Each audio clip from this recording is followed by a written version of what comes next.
guys, welcome back for another segment of Awake Hot Takes. Who wants to go? I'll go. I got a hot take from the culinary world today that has to do with food. Yeah, I got That's that. good. Sprinkles add almost nothing to whatever they're on. I'm convinced. No. So here's my follow-up. Here's my first question. Anybody who disagrees with it. Rebe, tell me, what do sprinkles taste like? What flavor do you have? What Rainbow. flavors have you had? Rainbow. Truly. I've had rainbow and chocolate Okay, sprinkles. rainbow. What do and rainbow a cinnamon sprinkles? Sprinkle. Great. What do rainbow sprinkles taste like? Like rainbows. They do taste like sugar. What did you have them on? The donut, ice Sugar, cream, sugar, cake. sugar. So then icing. Yeah. You said they don't add anything. I said they add almost nothing. There is an aesthetic they could provide. Okay, So from a looks- that's where I feel like most people. I don't think decor. for decor. I don't think that a lot of people are going to debate the fact that it adds like flavor to whatever your option is, because like you said, it's just sugar on more sugar most of the time. The like sparkly sprinkles that you put on Christmas cookies, they almost have like a pop rock feel to you when you eat them. Yes. Maybe. Now, Yes. look, we're getting in the world of fancy sprinkles, and I don't feel like... Well, you're pretty you generic. didn't say you said sprinkles. sprinkles. Sure. I think the sprinkles that the majority of us dabble in add almost nothing. Here's the Even thing. aesthetically, Here's the aesthetically, like, do they really add that much? When you get that donut from the Snack Shack, when you get that donut from whatever donut store, and it's got the donut and the icing and the sprinkles, I think it's a lie that people have bought into. You could upcharge me on sprinkles and I would pay it. The truth of the matter is Short that side. I literally never get donuts and sprinkles. Me neither. Okay, Ever. They Do you just, ever get sprinkles on your ice cream? no. You guys hate I life. never do You guys either. hate life. Maybe he doesn't eat. You Jacob don't have doesn't I eat. don't Because either. I think the point is clear. Is sprinkles don't serve the purpose of taste; they serve the purpose of appeal. yes. And I agree. texture. And texture. Texture If is anything, also the texture true. serves as a And- negative effect for me. But Okay. Agreed. That's just I don't me. need my But I, donut. think my- that- I feel like there's people in the world that are like sprinkle advocates. I'm not one of them, but I think that there are people that are. When you're at an ice Sprinkles cream is spot, confetti do you for put whatever chocolate food chip? you're If you having. have chocolate chip, you got in the ice cream places. Yeah. Think about all the choices you've got. You've got everything. Everything. Why do you go sprinkles when you've got Oreos? You've got cereal. You've got chocolate chips. Gummy Oreos- worms. here's what I would Why like would I to ever say. choose sprinkles? Ryan, you have something to say? Yeah, cosmic brownies. You've had them. Yeah. They have different sprinkles. I don't know. I don't- Cosmic brownies are nothing without the sprinkles. That's- That is a wow. fair point right They're there. just they're brownies. Like, It's well, rainbow. and that's the problem is that everyone loves cosmic brownies, and I would say that the cosmic brownie, just that specifically without the little sprinkles, Is not it's as trash. good. You're not gonna buy That it. is. So that You is bought the into key the to branding. sprinkles. You bought into the branding. I bought into know the you like taste. cosmic brownies. I would also like to great. present funfetti.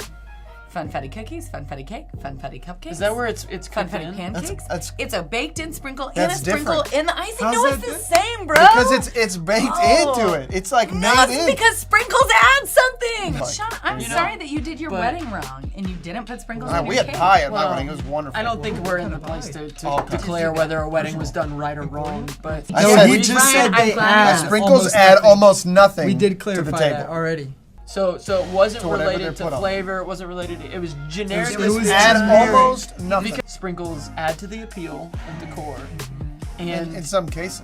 but it's interesting because also in my humble opinion they kind of take away from the taste when they're on top of something, but funfetti sprinkles add to the flavor because they essentially are the flavor when they're cooked in. They really That is are. such So a different thing. It is sprinkles adding something It to is. whatever they're a part of, That is which such is a a joke. Whether funfetti it's cake. baked in That's or fine. placed on Let's top. vote. I truly am split. Let's Here's vote. what I think. I think that the swing vote here might be the cosmic brownies. So here we go. About to vote on the fact that sprinkles add almost nothing to whatever they're put on.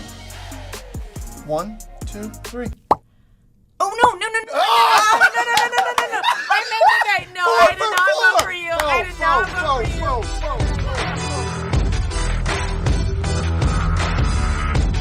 you. It was 4. It was 4 thumbs ups. But it was a quick Thank you change for joining. before it was over. No,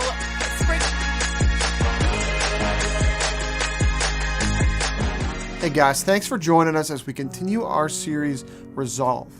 We are trying this year to resolve to be the kind of friends that God made us to be. And so I want to ask you a question. When was the last time you walked into a room and saw every face as a potential friend? Like today, how many people have you written off today just by looking at them? If we're honest, we feel comfortable in our bubbles. We feel safe in the approval and popular standing we have with other people. And we feel afraid of what other people might think if we go hang out with this person or welcome in that person. But the truth is, all that prevents us from being the kind of friends God created us to be. And so today we're going to look at Luke chapter 7 to see how Jesus models this kind of friendship. Luke chapter 7 describes this scenario. One of the Pharisees asked Jesus to have dinner with him. So Jesus went to his home and sat down to eat. When a certain immoral woman from that city heard he was eating there, she brought a beautiful alabaster jar filled with expensive perfume. Then she knelt behind him at his feet, weeping. Her tears fell on his feet, and she wiped them with her hair. And she kept kissing his feet and putting perfume on them. And when the Pharisee who had invited him saw this, he said to himself, "If this man were a prophet, he would know what kind of woman is touching him. She is a sinner." The Pharisees that invited him to dinner, by the world standards, they would be considered enemies of Jesus. They were critical of him. They questioned him in front of all the people. They would constantly try to invalidate him or try to trap him to catch him in something he said or did that might lead to his ruin. And Jesus, he still, knowing all that stuff, chose to go eat with them. Jesus befriended his enemies. And the woman, she was an outcast. Frankly, even though it's not biblical, women were considered second-class citizens back then. And not only that, she had a past that everybody knew about. The same way you might have a classmate at school that you've heard rumors about, that you know some of the things they've done or said or partaken in. And yet, if you were to keep reading, you would see Jesus move towards her and love her in spite of the fact that she was an outcast.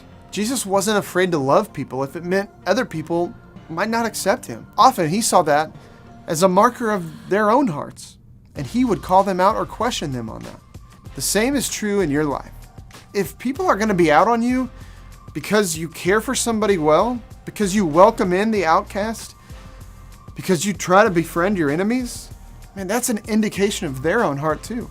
In that case, we get to model for them what Jesus modeled for us, how to be a friend to all. Not only was Jesus a friend to all, he showed compassion to all. All compassion means is sympathetic concern for others who are hurting. You could say that in two words by saying he cared. When people were hurting, when people were broken, when people were lost, whether they knew it or not, he cared. And one of the things underneath Jesus' compassion was that he embraced reality. He understood that we live in a broken world, and all of us as humans have brokenness in us. All of us are hurting or lost or confused or helpless on some level. And he met us there. Nobody's going to be a perfect friend all the time. Like, you will get let down. People will give you bad advice. People will not show up when you wanted them to. Nobody experienced that more than Jesus. His own friends left him at the most difficult time of his life. Peter rejected him 3 different times. Said, "I don't know that man." And the very humans he created for relationship with him and chose to invalidate, question, persecute, and ultimately crucify him. And yet, Jesus meets us all with compassion. When Jesus has dinner with the Pharisees, it isn't so that even though they're trying to trap him, he can go trap them instead. It's because he cares for them. You should go read in this passage the questions that he asks Simon, not to trap him, but to get him to realize how much he needs a savior, as much as the woman that comes and interrupts their dinner. And he loves the woman because he sees her brokenness that she so obviously feels, and he meets her with the grace that only he can give because he is the only one that can forgive sins. And that's the other reality Jesus embraced, was that people needed him. The people in your life need Jesus. They need the forgiveness and grace that he offers, whether to be reminded of it or to believe it for the first time. And they need to see it played out in your friendship, in the way you welcome and are a friend to all with compassion. I'm asking you to take initiative for the good of others. Do you know how much power you have? How much power your friend group has? You have the power to change lives. My life was changed because when I was in middle school, a group of friends that had been friends for a long time welcomed me in and extended their already deep friendship to me and brought me into that. And I'd be a much different person for the worse today if not for that. You have the power to change lives. And that's my challenge to you. I want to challenge you this week to bring one new person in. Not just to be nice to them, not just to be polite to them, but to bring them in. No matter how weird or awkward it might be, no matter how they respond to you, no matter your history with them, find one new person and invite them in to friendship with you or with your group of friends. We're not about just knowing Bible stories. Jesus was a great friend, but even more than that, he was a savior. He died so that we might live. And for those of us that have put our faith in him, we are compelled, we are motivated to love people the way he loves people. He was a friend to all, and he showed compassion to all. And that's what we need to be about. So let's go be the kind of friends that God created us to be.